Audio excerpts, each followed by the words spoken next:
Assalamualaikum warahmatullahi wabarakatuh. Kali ini saya akan menceritakan biografis pahlawan proklamasi yaitu S. Suhut. S. Suhut atau nama lengkapnya Suhut Sastrokusumo lahir pada tahun 1920 dan meninggal pada tahun 1986 pada usia 66 tahun. Beliau lahir di perkampungan Pasir Talaga, Kecamatan Telaga Sari, Karawang, Jawa Barat. Dan beliau juga dimakamkan di tempat kelahiran beliau. Sejak kecil, S. Suhut memang dikenal sebagai sosok yang pemberani. Menginjak dewasa, ia pindah ke Bandung, Purwakarta, kemudian ke Jakarta. Anak ketiga dari 7 bersaudara putra almarhum Upin Suratmaja yang menjabat Mantri Lumbung pada zaman penjajahan Belanda. Tidak pernah diketahui apa pekerjaannya. Masyarakat Karawang umumnya mengenal Suhut Sastrokusumo sebagai tokoh masyarakat, pemerintah, dan tokoh agama di tempat kelahirannya di Karawang. Almarhum meninggalkan istri, 5 anak, dan 12 cucu. Suhut mengisi masa senjanya dengan bekerja mendirikan home industri percetakan batu batako di rumahnya. Beliau tidak mau mengantungkan hidupnya kepada orang lain dan almarhum tidak mau berhenti bekerja, kata sang istri. Dalam buku yang diterbitkan Pusat Sejarah ABRI disebut lelaki bercelana pendek itu adalah Suhut Sastrokusumo, bahwa peran sekecil apapun dalam suatu peristiwa itu tetap penting.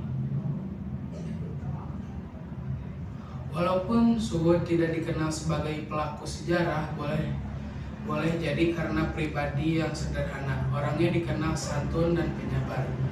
Ia pun seperti alergi pada urusan publikasi. Sebagai orang berjasa, Suhut tak pernah berpamrih atas perjuangannya. Dan setelah beliau menjalankan tugas di Jakarta, tepatnya waktu pelaksanaan proklamasi kemerdekaan Indonesia, yakni tahun 1949, beliau terpilih menjadi Dewan Pemimpin Daerah atau DPD, saat ini disebut Bupati. Dan ketika menjadi DPD, Suhut mendirikan Rumah Sakit Umum Adiarsa Karawang yang diresmikan Bung Hatta. Semenjak muda, ia bergabung dalam barisan pelopor, yaitu suatu kelompok yang dibentuk oleh orang Jepang pada Agustus 1944. Menjelang proklamasi kemerdekaan, tepatnya 14 Agustus 1945, Suhut ditugaskan untuk menjaga keluarga Soekarno. Pada 16 Agustus 1945, Soekarno dibawa oleh Soekarni, Kartodiwirjo, dan Khairul Saleh ke Regas Dengklok. Saat itu Suhut sama sekali tidak mencurigai tindakan Soekarni, Kartodiwirjo, dan Khairul Saleh sebagai penculikan yang kemudian dikenal sebagai peristiwa Rengas Dengklok.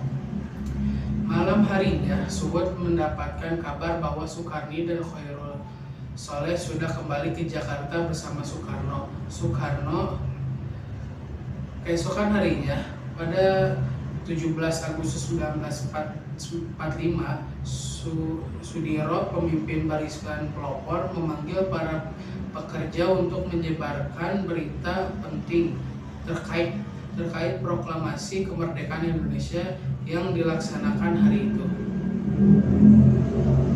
Sudiro menugaskan Ki Gunadi untuk menyerahkan instruksi tertulis yang ditunjukkan kepada para anggota barisan pelopor. Sudiro kemudian pergi ke lapangan Ikada yang awalnya ditetapkan sebagai tempat pelaksanaan proklamasi kemerdekaan Indonesia. Akan tetapi, sesampainya di sana, Sudiro dikejutkan dengan tentara Jepang yang telah memenuhi lapangan Ikada. Alhasil, upacara proklamasi kemerdekaan Indonesia pun dipindahkan, yakni ke rumah Soekarno saat itu. Tugas Suhut Sastrokusumo adalah menyiapkan tiang bendera yang nantinya digunakan untuk mengibarkan bendera merah putih, sekaligus menyiapkan bendera Suhud mendapatkan bendera merah putih dari Ibu Fatmawati. Bendera dijahit Ibu Fatmawati sendiri dan ukurannya sangat besar. Bendera ini dikenal dengan bendera pusaka. Suhud diminta menyiapkan bambu sebagai tiang bendera yang diberi tali dan ditanam di teras rumah Soekarno. Upacara proklamasi kemerdekaan Indonesia dimulai pada 17 Agustus 1945 pukul 10 waktu Indonesia bagian Barat. Acara dimulai dengan pidato singkat dari Soekarno yang dilanjutkan dengan pengibaran bendera merah putih untuk pertama kalinya. Suhud merupakan orang pertama yang mengibarkan bendera merah putih saat proklamasi kemerdekaan Indonesia. Sekian dari saya, maaf bila ada kurang lancar membacanya. Assalamualaikum warahmatullahi wabarakatuh.